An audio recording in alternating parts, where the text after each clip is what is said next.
Hello dear students, welcome to winners academy. Winners একাডেমিতে তোমাদের প্রত্যেককে স্বাগত জানাই। আজকে একটা গুরুত্বপূর্ণ টপিক তোমাদের সঙ্গে আলোচনা করতে চলেছি। আমাদের প্রিভিয়াস ইয়ারে পিএসসি যে সমস্ত কোশ্চেন এসেছিল ফিজিক্সের ক্ষেত্রে, সেই সমস্ত কোশ্চেন কিন্তু আজকে আমি তোমাদের সঙ্গে শেয়ার করব। এই কোশ্চেনগুলো কমপ্লিট করলে আমরা কি বুঝতে পারবো আমাদের কোন টপিকগুলো থেকে কোশ্চেন আসতে পারে, বা প্রিভিয়াস ইয়ারের কোশ্চেন অনেক কোশ্চেনই রিপিট হয়, সেই রিলেটেড সেই সম্বন্ধে আমাদের কনসেপ্ট কিন্তু ক্লিয়ার হবে। তাহলে চলো আজকে আমরা শুরু করে দিই প্রিভিয়াস ইয়ারে যে কোশ্চেন গুলো এসেছে সেগুলো নিয়ে। দেখো, ফার্স্ট আমরা যদি দেখি 2016 সালের যে কোশ্চেন গুলো এসেছিল, ফার্স্ট কোশ্চেনটা হচ্ছে এক্স রশ্মি হলো। এক্স রশ্মি হলো এক্স রশ্মি কি হবে? আমাদের চারখানা অপশন দিয়েছে। খুব ছোট তরঙ্গ দৈর্ঘ্যের তড়িৎ চুম্বকীয় বিকিরণ, অপশন বি ইলেকট্রনের স্রোত, অপশন সি খুব দীর্ঘ তরঙ্গ দৈর্ঘ্যের তড়িৎ চুম্বকীয় বিকিরণ, অপশন ডি খালি চোখে দেখা যায় এমন বিকিরণ। তাহলে এক্ষেত্রে কি হয়ে যাবে? অবশ্যই এক্স রশ্মি হলো খুব ছোট তরঙ্গ দৈর্ঘ্যের তড়িৎচুম্বকীয় বিকিরণ। ক্লিয়ার? এবার দেখো, এখানে তোমাদের মনে রাখতে হবে এক্স রশ্মি যিনি আবিষ্কার করেছিলেন তার নাম ছিল রন্টজেন। রন্টজেন। এই এক্সট্রা ইনফরমেশন গুলো কিন্তু তোমরা জেনে নেবে। ক্লিয়ার? বুঝতে পারছো? আচ্ছা, পরবর্তী কোশ্চেন নাম্বার 2, অ্যাস্ট্রোনমি বলতে কি বোঝো? তোমরা দেখতে পাচ্ছ অপশন গুলো আছে, প্রত্যেকে অ্যান্সার দেওয়ার চেষ্টা করো। দেখো, অ্যাস্ট্রোনমি বলতে আমরা যেটা বুঝি সেটা কিন্তু জ্যোতির্বিজ্ঞান, তাই তো? জ্যোতির্বিজ্ঞান বলতে কি? মহাজাগতিক যে সমস্ত বস্তু নিয়ে এখানে আলোচনা করা হয়েছে। তাহলে সেক্ষেত্রে দেখো, অবশ্যই আমাদের অ্যান্সার হয়ে যাবে কি? আকাশ, তাই তো? এক্ষেত্রে আমাদের অপশন হয়ে যাবে কি? আকাশ কিন্তু আমাদের রাইট অ্যান্সার হয়ে যাবে। নাম্বার 3 কোশ্চেনটা দিকেও, নিম্নলিখিত কোন ধর্মের জন্য জল কৈশিক নল বেয়ে উঠে যায়? এটা কিন্তু একটা ইম্পর্টেন্ট কোশ্চেন। দেখো, এক্ষেত্রে দেখো, প্রথমত আমাদের জানতে হবে যে পৃষ্ঠটান কাকে বলে। তরল পৃষ্ঠের ক্ষেত্রফল সংকোচনের ও প্রবণতাকে পৃষ্ঠতল বলা হচ্ছে, পৃষ্ঠটান বলা হচ্ছে। পৃষ্ঠটান কাকে বলা হচ্ছে? যে তরল পৃষ্ঠের ক্ষেত্রফল সংকোচনের প্রবণতাকে পৃষ্ঠতল বলা হচ্ছে। আর তাপমাত্রা বাড়লে কিন্তু পৃষ্ঠটান কমে, এটাও মনে রাখতে হবে। তাপমাত্রা বাড়লে আমাদের কি হচ্ছে? পৃষ্ঠটান কমে যায়। তাহলে এটা একটা অ্যান্সার আমাদের নাম্বার 3। নাম্বার 4 বলছে সমতল দর্পণে প্রতিবিম্ব হয়। সমতল দর্পণে যে প্রতিবিম্ব হয় সেটা কেমন? সৎবিম্ব এবং সোজা, অসৎবিম্ব এবং উল্টানো, অসৎবিম্ব এবং সোজা, সৎবিম্ব এবং উল্টানো। তাহলে এক্ষেত্রে আমাদের কোন অ্যান্সারটা হয়ে যাবে? তোমরা প্রত্যেকে ট্রাই করো। দেখো, 4 নম্বরের ক্ষেত্রে সেটা আমাদের অ্যান্সার হবে কি? Option C. অপশন সি হচ্ছে আমাদের রাইট অ্যান্সার হয়ে যাবে, তাই তো? এখানে মনে রাখবে যে দর্পণ থেকে বস্তুর যতটা দূরত্ব হবে, ঠিক ততটা দূরত্ব কিন্তু দর্পণ থেকে প্রতিবিম্বের হবে। নাম্বার 5 যে কোশ্চেনটা আছে, সৌরশক্তির উৎস হলো। সৌরশক্তির উৎস হলো অপশন অপশন এ কিন্তু আমাদের রাইট অ্যান্সার হয়ে যাবে পারমাণবিক সংযোজন। ক্লিয়ার? পারমাণবিক সংযোজনের ফলে, বা আমরা যেটাকে বলছি ফিউশন, তার মধ্যেই কিন্তু, তার জন্যই কিন্তু সূর্যের প্রচুর পরিমাণে কি হচ্ছে? তোমার শক্তি সংগঠিত হয়, তাই তো? পরবর্তী কোশ্চেন নাম্বার 6, তাপমাত্রা বৃদ্ধির সঙ্গে কোন অর্ধপরিবাহী রোধ, তাপমাত্রা বৃদ্ধির সঙ্গে অর্ধপরিবাহী রোধ কি হয়? তাপমাত্রা যদি বাড়ে তাহলে অর্ধপরিবাহী রোধ কি হবে? দেখো, এক্ষেত্রে আমাদের অপশন ডি কিন্তু রাইট অ্যান্সার হয়ে যাবে। অর্থাৎ তাপমাত্রা যদি বাড়ে সেক্ষেত্রে অর্ধপরিবাহী রোধ কিন্তু কমতে থাকে, তাই তো? এর কয়েকটা উদাহরণ তোমরা জেনে রাখো, এক্সাম্পল কয়েকটা জেনে রাখো। অর্ধপরিবাহী বলতে আমরা কাকে বলছি? অর্ধপরিবাহী যে সমস্ত আছে তাদের মধ্যে হচ্ছে জার্মেনিয়াম। জার্মেনিয়াম, কারণ তোমাদের দিতেই পারে যে অর্ধপরিবাহীর উদাহরণ দাও। জার্মেনিয়াম, আর কি বললাম? সিলিকন। এগুলো কিন্তু অর্ধপরিবাহী। বুঝতে পারছো? আচ্ছা, পরবর্তী কোশ্চেন নাম্বার 7, নিম্নলিখিত কোন বলটি সংরক্ষী বল নয়? কোন বলটি সংরক্ষী বল নয়? এর মধ্যে কোনটা অ্যান্সার হয়ে যাবে? অ্যান্সার হবে অবশ্যই ঘর্ষণ জনিত বল কিন্তু কি নয়, সংরক্ষী বল নয়। এই সম্বন্ধে একটু ডিটেলস জেনে যাবো। ঘর্ষণের ফলে যান্ত্রিক শক্তি তাপ শক্তিতে রূপান্তরিত হয়। ঘর্ষণের ফলে কি হচ্ছে, এটা 6 ছিল 7, তাপ শক্তি কনভার্ট হচ্ছে, তাপ কনভার্ট হচ্ছে কি যান্ত্রিক শক্তিতে। এটা কিন্তু উদাহরণ দিতে পারে যে তাপ শক্তি থেকে যান্ত্রিক শক্তি, কিন্তু তাহলে এটা হচ্ছে ঘর্ষণজনিত বলে কি হচ্ছে, যান্ত্রিক শক্তি বলা ভুল হয়ে গেল, যান্ত্রিক শক্তি কিসে পরিণত হচ্ছে, তাপ শক্তিতে, তাপ শক্তিতে পরিণত হচ্ছে, তাই তো? আর সেই জন্য একে কি বলা হচ্ছে না, এটা কিন্তু একটা তোমার সংরক্ষী বল নয়। দেখো পরবর্তী কোশ্চেন 8 নাম্বার, কোন প্রক্রিয়ায় সূর্যের তাপ আমাদের কাছে পৌঁছায়? কোন প্রক্রিয়ায় সূর্যের তাপ আমাদের কাছে পৌঁছায়? অবশ্যই বিকিরণ পদ্ধতি হবে, অবশ্যই অ্যান্সার হয়ে যাবে কি বিকিরণ পদ্ধতি। ক্লিয়ার? দেখো এই বিকিরণ পদ্ধতিতে অর্থাৎ তাপ কিন্তু বিকিরণ পদ্ধতিতে শূন্য মাধ্যমে দিয়ে প্রবাহিত হয়। আচ্ছা পরবর্তী 2000, তাহলে 2015 সালের এই 16 সালের যে কোশ্চেন গুলো আমাদের এক্সামের ক্ষেত্রে এসেছিল সেটা আমরা দেখতে পেলাম। এবার আমরা 15 সালে যে কোশ্চেন গুলো এসেছে সেটা দেখি। নাম্বার 9 কোশ্চেন কি বলছে দেখো, সৌরচুল্লির কার্যনীতি নিচের কোনটির সাথে একই? সৌরচুল্লির কার্যনীতি, তাহলে সৌরচুল্লির কার্যনীতি কার সঙ্গে হবে না, অবশ্যই গ্রিন হাউস, তাই না? অবশ্যই গ্রিন হাউসের সঙ্গে সম্পর্কিত যুক্ত। পরবর্তী কোশ্চেন, হাইড্রোলিক প্রেস যন্ত্রের কার্যনীতি কোন সূত্রের সাথে যুক্ত?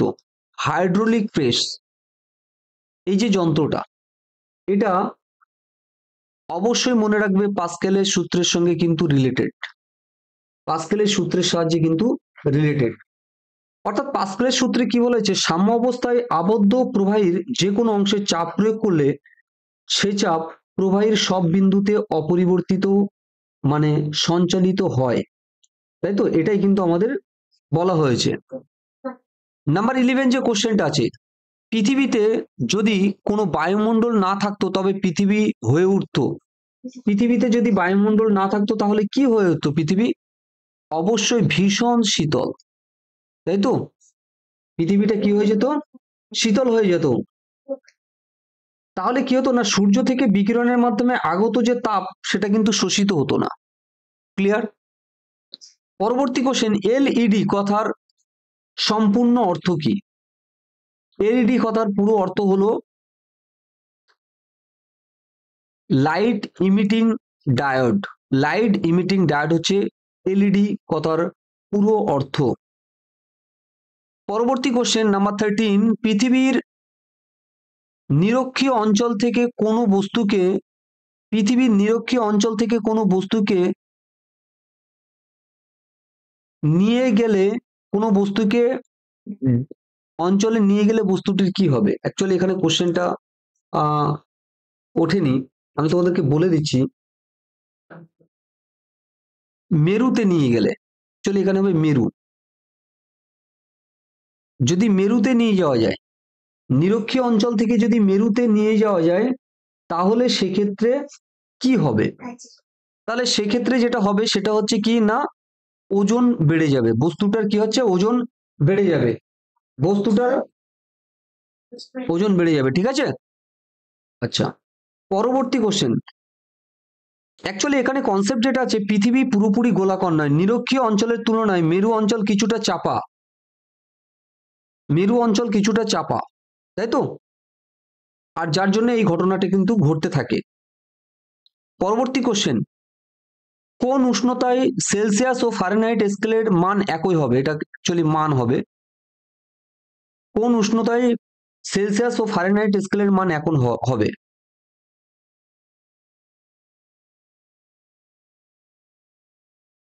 অর্থাৎ অ্যান্সার হবে -40°, -40°। কিভাবে হবে আমরা একটু দেখে নিই বিষয়টা। দেখো যে আমাদের সেলসিয়াস এবং ফারেনহাইট স্কেলের মধ্যে যে সম্পর্কটা আছে সেটা হচ্ছে কি, একটু অঙ্কটা তোমরা দেখে নাও, কারণ এই রিলেটেড অনেক কোশ্চেন কিন্তু তোমাদের এক্সামের ক্ষেত্রে এসে থাকে। এটা হচ্ছে আমাদের স্কেল। এখন আমরা সেলসিয়াস স্কেল এক্স ধরে নিই এবং ফারেনহাইট স্কেলও এক্স ধরে নিই বাই 9। ক্লিয়ার? কোনাকুনি গুণ করো, 9 এর সঙ্গে এক্স গুণ করলে 9x, এখানে হচ্ছে 5x, আর এখানে হচ্ছে 160। এবার দেখো 9x থেকে 5x বাদ দিলে কত হচ্ছে, 4x ইকুয়াল টু -160। তাহলে 4 দিয়ে এটাকে কাটলে কত হচ্ছে, 40। তাহলে -40 ডিগ্রি কিন্তু আমাদের অ্যান্সার হয়ে যাবে। ক্লিয়ার? চলো পরবর্তী কোশ্চেন। Mg2+ এর সমসংখ্যক ইলেকট্রন আছে যে আয়নে, সেটি হলো, এই সমসংখ্যক আয়ন কিসে কার মধ্যে আছে না, সমসংখ্যক আয়ন আছে সেটা হচ্ছে তোমার সোডিয়ামে। কেমন ভাবে আমরা একটু দেখি বিষয়টা কিভাবে হচ্ছে। দেখো Mg পরমাণু ক্রমাঙ্ক কত আছে, অর্থাৎ ইলেকট্রন সংখ্যা কত আছে, 12, তাই তো? তাহলে 12 থেকে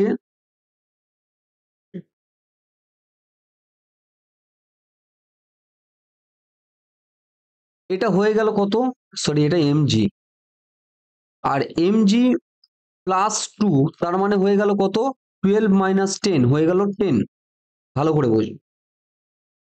আর সোডিয়ামের ক্ষেত্রে যদি আমরা দেখি, দেখো সোডিয়ামের ক্ষেত্রে আছে কত, 11। তাহলে সোডিয়াম যদি আমরা করে দেই কত, +1, তার মানে কি 11 থেকে 1 বাদ দিয়ে দাও, তাহলে হয়ে যাচ্ছে দেখো 10। এটা দুটো কিন্তু ইকুয়াল হয়ে যাচ্ছে। ক্লিয়ার? বুঝতে পারছো? চলো নেক্সট কোশ্চেন, নাম্বার 16 কোশ্চেন কি বলছে, সোডিয়াম হাইড্রোক্সাইড এর 0.5 নিউটন দ্রবণে 100 ml, কোশ্চেনটা এখান থেকে একটু কেটে গেছে, আমি বলে দিচ্ছি কি হবে।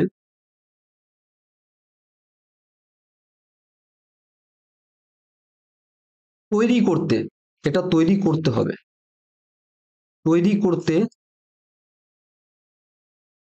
সোডিয়াম হাইড্রোক্সাইড কত গ্রাম দরকার হবে। ঠিক আছে, এখানে আমাদের পারমাণবিক ওজনগুলো কিন্তু বলে দিয়েছে। তাহলে সেক্ষেত্রে আমাদের যেটা হবে, দ্রবণের মোলারিটির জন্য কিসের দরকার, দেখো এখানে দেওয়া আছে 0.5 ইকুয়ালস টু, আমরা করতে পারি কি, দ্রাব্যের ভর আমরা জানি না, এটা আমাদের বের করতে হবে।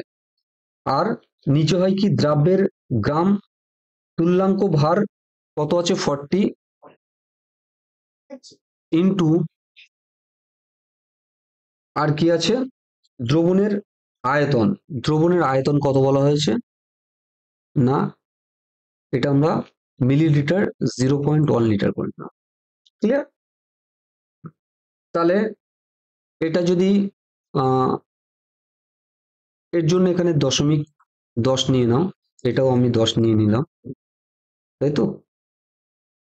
তাহলে 0.000 কেটে দাও, আর এখানে কাটলে কত হচ্ছে, 2, আর এই 2 আমরা কেটে দিলাম, তাহলে ভর কত বেরোচ্ছে। ক্লিয়ার? অর্থাৎ আমাদের এ অ্যান্সার। পরবর্তী কোশ্চেন 17 নম্বর কোশ্চেন, দেখো বায়ুমণ্ডলের কোন স্তরে ওজোন অতিবেগুনি রশ্মি চলে এখানে শোষণ করা হবে। বোঝা গেছে? কিছু কোশ্চেন এখান থেকে কেটে গেছে, আমি তোমাদেরকে বলে দিচ্ছি, যদিও শোষণ করে হবে, এখানে রশ্মি শোষণ করে। তাহলে বায়ুমণ্ডলের যে স্তরগুলো আছে সেই স্তরের কোথায় শোষণ হয়, স্ট্র্যাটোস্ফিয়ার, তাই তো? তাহলে অপশন সি কিন্তু আমাদের রাইট আনসার হয়ে যাচ্ছে। ঠিক আছে, আচ্ছা ওজোন স্তর। পরবর্তী কোশ্চেনটা দেখো, 14 সালের যে কোশ্চেন গুলো এসেছিল, কোন রাশিটি সবচেয়ে বিপজ্জনক, কোন রাশিটি সবচেয়ে বিপজ্জনক,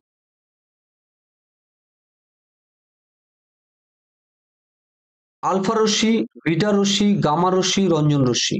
এটাও কিন্তু একটা খুব ইম্পর্টেন্ট কোশ্চেন। দেখো, তেজস্ক্রিয় বিকিরণের ফলে তিন ধরনের রশ্মি নির্গত হয়। একটা হচ্ছে আলফা, বিটা এবং গামা। এর মধ্যে গামার কিন্তু ভেদন ক্ষমতা সবচেয়ে বেশি। ক্লিয়ার? এর কিন্তু ভেদন ক্ষমতা সবচেয়ে বেশি। ভেদন ক্ষমতা সবচেয়ে বেশি। ভেদন ক্ষমতা কিন্তু সর্বাধিক। সর্বাধিক আমাদের কোশ্চেনে দেয় যে আল্ট্রাভায়োলেট এর মধ্যে সবচেয়ে বেশি। এ কি করছে না, জীবন্ত কোষকে কিন্তু নষ্ট করতে পারে, যেমন ক্যান্সার, তাই তো, বা টিউমার, এগুলো কিন্তু ও কোষকে ধ্বংস করে দেয়। চলো পরবর্তী কোশ্চেন।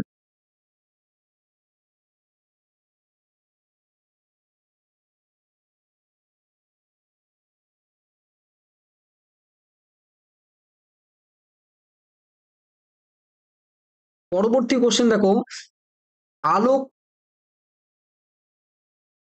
আলোকবর্ষ কিসের একক? এটাও কিন্তু একটা ইম্পর্টেন্ট কোশ্চেন। আলোকবর্ষ কিসের একক? অর্থাৎ আলোকবর্ষ দিয়ে কিন্তু দূরত্ব মাপা হয়, তাই তো। এখানে মনে রাখবে যে এক আলোকবর্ষ সমান কত? এক আলোকবর্ষ সমান, কিন্তু মনে রাখবে এটা কিন্তু আমাদের এক্সামে থেকে 9.46 ইন্টু 10⁻12 কিমি প্রায়। বোঝা গেছে? পরবর্তী কোশ্চেন, রাডার কোন কাজে ব্যবহৃত হয়? রাডার কোন কাজে ব্যবহৃত হয়? অর্থাৎ রাডার যে কাজে ব্যবহৃত হয় সেটা হচ্ছে কোনো বস্তুর, যেমন উড়োজাহাজের অবস্থান নির্ণয় করতে। কোনো বস্তুর যেমন উড়োজাহাজের অবস্থান নির্ণয় করতে। রাডারের ফুল ফর্মটা একটু তোমরা জেনে নাও। রাডার, এগুলো কিন্তু কোশ্চেন আসতে পারে। রেডিও ডিটেকশন,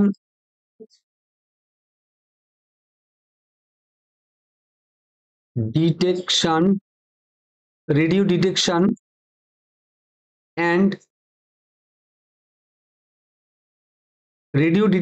অ্যান্ড র্যাঙ্গিন,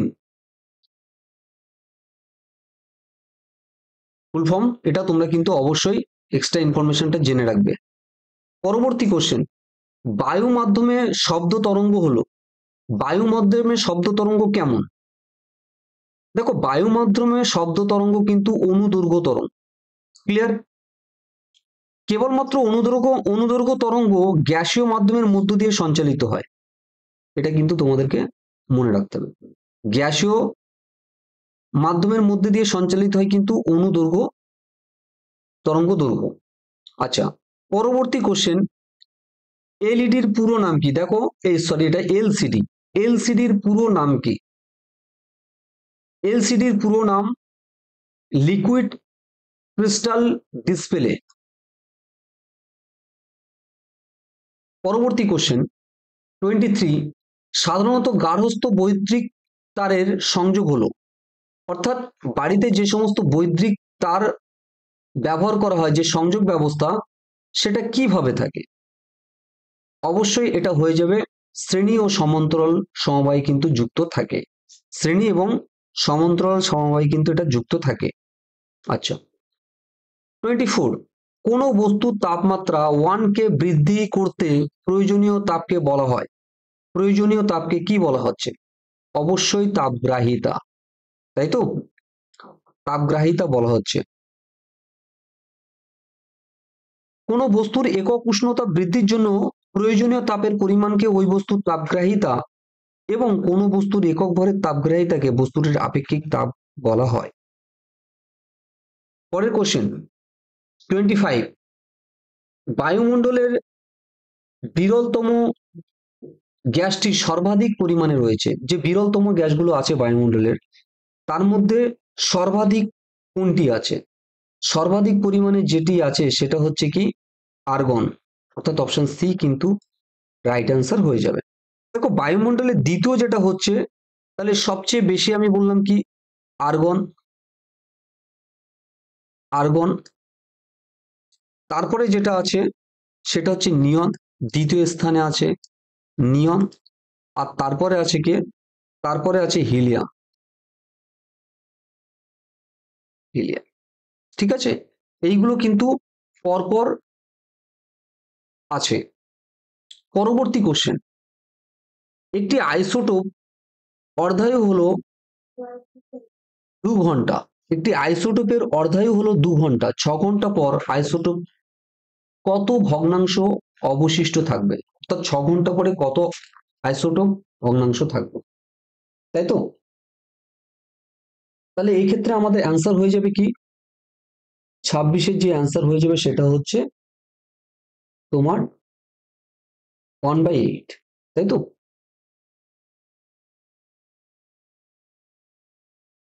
4 ঘন্টা পরে যেটা হবে কত, 1/2, 1/2, তার মানে 1/4 হয়ে যাবে। আর 6 ঘন্টা পরে কি হবে না, 6 ঘন্টা পরে যেটা হবে 1/4 ইন্টু 1/2, তার মানে 1/8, তাই তো? এটা অ্যান্সার হয়ে যাবে। চলো পরবর্তী কোশ্চেন, অপটিক্যাল ফাইবারের কার্যনীতি হলো, অপটিক্যাল ফাইবারের কার্যনীতি, অপটিক্যাল ফাইবারের কার্যনীতি হচ্ছে অভ্যন্তরীণ পূর্ণ প্রতিফলন। অভ্যন্তরীণ পূর্ণ প্রতিফলন কিন্তু অপটিক্যাল ফাইবারের কার্যনীতি।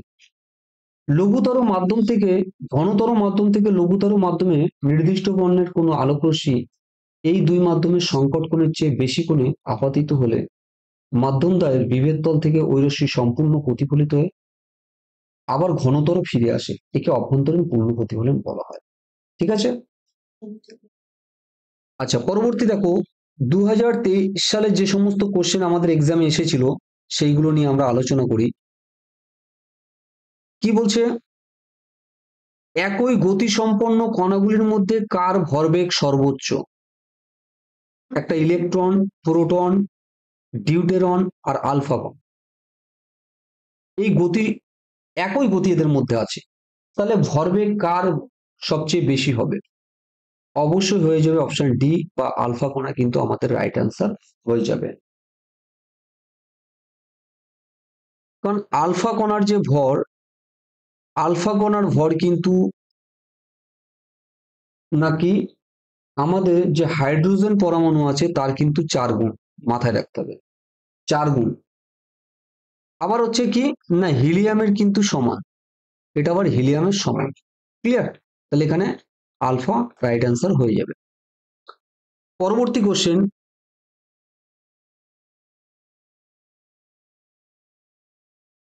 29, একটি বরফের ঘনক একটি বড় বিকারের জলের মধ্যে ভাসমান আছে। বরফের ঘনকটি একটি বড় বায়ুর বরফের ঘনকটিতে একটি বড় বায়ুর বুদবুদ আছে। যখন বরফটি সম্পূর্ণ গলে যাবে তখন বিকারের জলতলের কি পরিবর্তন হবে? ভালো করে বুঝো। একটি বরফের ঘনক একটি বড় বিকারের জলের মধ্যে ভাসমান আছে, তাহলে একটি বরফ কি হচ্ছে, ভাসছে একটা জলে। বরফের ঘনকটিতে একটি বড় বায়ুর বুদবুদ আছে, তার মধ্যে একটি বড় বুদবুদ আছে। যখন সম্পূর্ণ গলে যাবে তখন বিকারের জলতলের কি পরিবর্তন হবে? এটা খুব দারুণ কিন্তু কনসেপচুয়াল কোশ্চেন, অর্থাৎ কি হবে না, এটা হবে অ্যান্সার অপরিবর্তিত থাকবে। দেখো, বরফ জলে ভাসে কারণ হচ্ছে বরফের ঘনত্ব জলের ঘনত্ব থেকে কিন্তু কম, তাই তো? বরফের ঘনত্ব জলের ঘনত্ব থেকে কম, সেই জন্য কিন্তু সেটা বরফে ভাসে। আর বরফের ঘনকটি বায়ুর বুদবুদ থাকায় বরফটি গলে যাওয়ার পর জলটি ওই বুদবুদের স্থান কিন্তু দখল করে নেবে, ফলে জলতলের কোনো পরিবর্তন ঘটবে না। পরবর্তী কোশ্চেন নাম্বার 13, বার্নার দিয়ে ফ্লাক্সের জল ফোটানো হচ্ছে, কি করলে জলের স্ফুটনাঙ্ক কমে যাবে? কি করলে জলের স্ফুটনাঙ্ক কমে যাবে? তোমরা প্রত্যেকে অ্যান্সারটা করার চেষ্টা করো।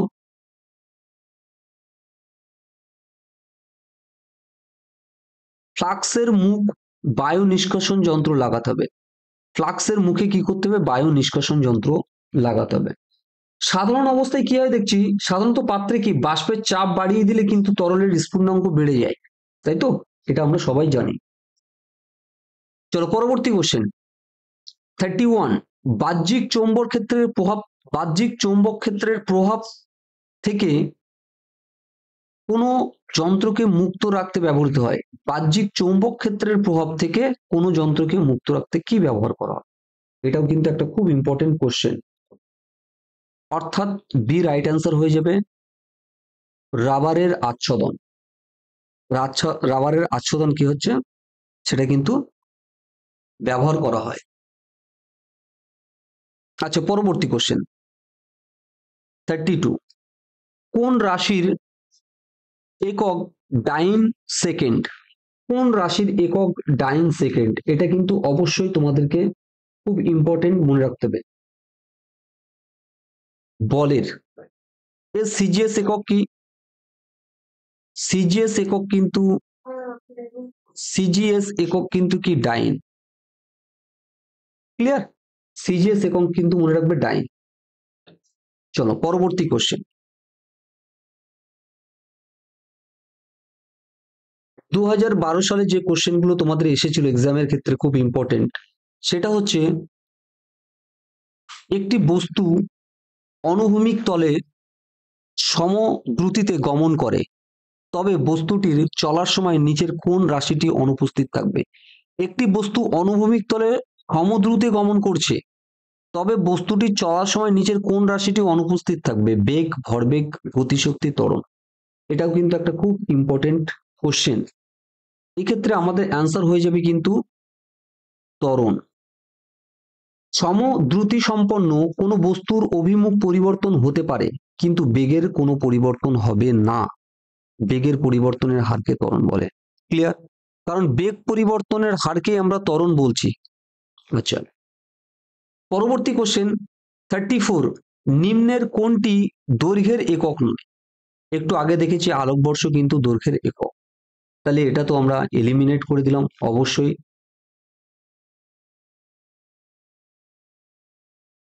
এখান থেকে দেখতে পাচ্ছি এটা অ্যামস্ট্রং, এটাও একটা আলোর দৈর্ঘ্য মাইক্রন, এটা অবশ্যই আমাদের হয়ে যাবে কি রেডিয়ান, তাই তো? রেডিয়ান।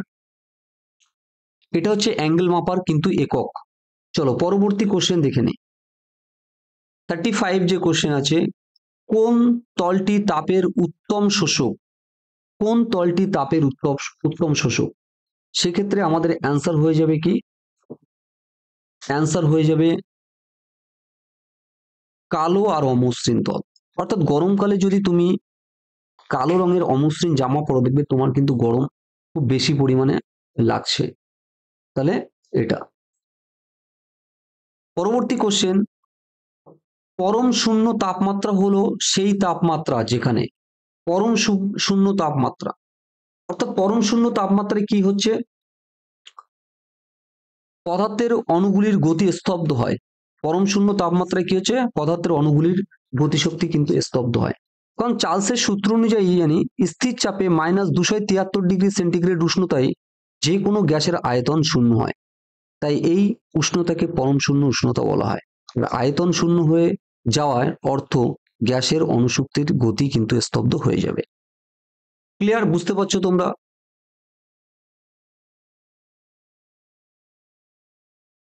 পরবর্তী কোশ্চেনটা দেখো,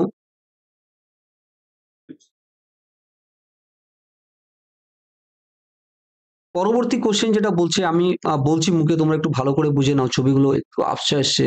একটি সুতির কাপড়ের এক প্রান্তে একটি গ্লাসের জলে নিমজ্জিত থাকলে কাপড়টি ভিজে যায়, কারণ এক প্রান্ত দেখা যাচ্ছে সুতির,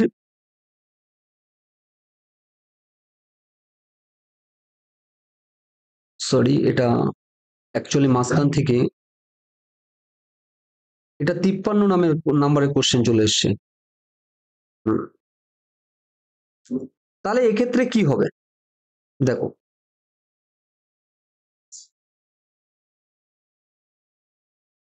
অবশ্যই কৌশিক প্রক্রিয়া, মানে জল যে প্রক্রিয়ায় উদ্ভিদ যে প্রক্রিয়ায় জল শোষণ করছে সেই প্রক্রিয়া কিন্তু এখানে কাজ হচ্ছে। একটি সুতির কাপড়ের এক প্রান্তে একটি গ্লাসের জলে আছে, দেখবে পুরো কাপড়টা ভিজে গেছে। এটা হচ্ছে কি কৌশিক ক্রিয়া, এটা মনে রাখবে, কৌশিক ক্রিয়া। আচ্ছা, পরবর্তী কোশ্চেন দেখো,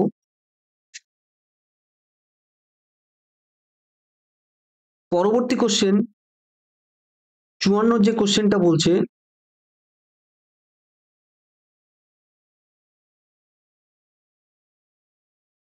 যানবাহন দ্বারা বায়ু দূষণ নিয়ন্ত্রণের প্রচেষ্টা স্বরূপ অটো রিক্সাকে নিম্নোক্ত কোন জ্বালানি ব্যবহারের নির্দেশ দেওয়া হয়েছে?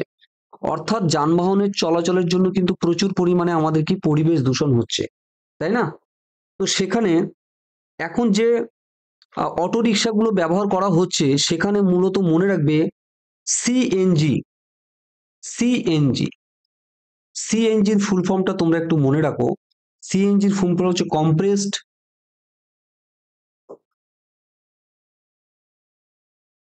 কম্প্রেসড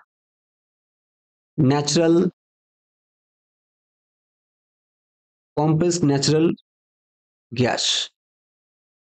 এইটা কিন্তু এইটা কিন্তু বর্তমানে ব্যবহার করা হচ্ছে।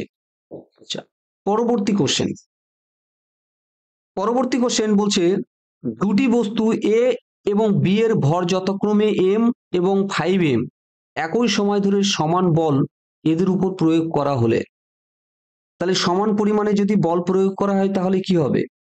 তাহলে সমানভাবে যদি সমান সময়ে যদি বল প্রয়োগ করা হয় তাহলে এ এবং বি উভয়ের ভরবেগ কিন্তু সমান হবে। এটা আমরা নিউটনের দ্বিতীয় গতিসূত্র থেকে জানি, তাই তো? নিউটনের সূত্রে কি বলা আছে? যে প্রযুক্ত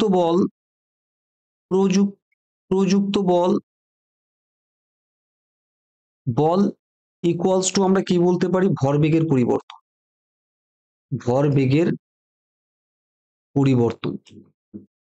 পরিবর্তন।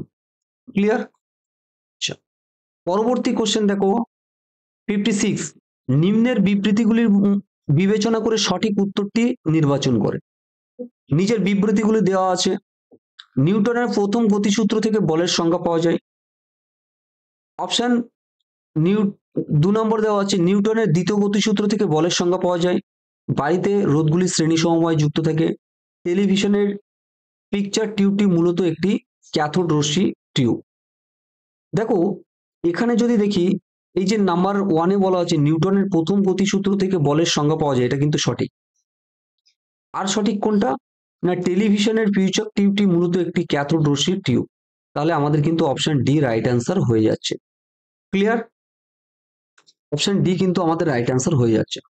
ঠিক আছে, তো এই একটা পার্ট নিয়ে তোমাদের সঙ্গে হাজির হয়েছিলাম। পরবর্তী আরো একটা ক্লাসে আমি পার্টস 2 নিয়ে হাজির হব। অবশ্যই তোমরা ভালো লাগলে ক্লাসটাকে সাবস্ক্রাইব করে রাখো এরকম ক্লাস পরবর্তীতে পাওয়ার জন্য।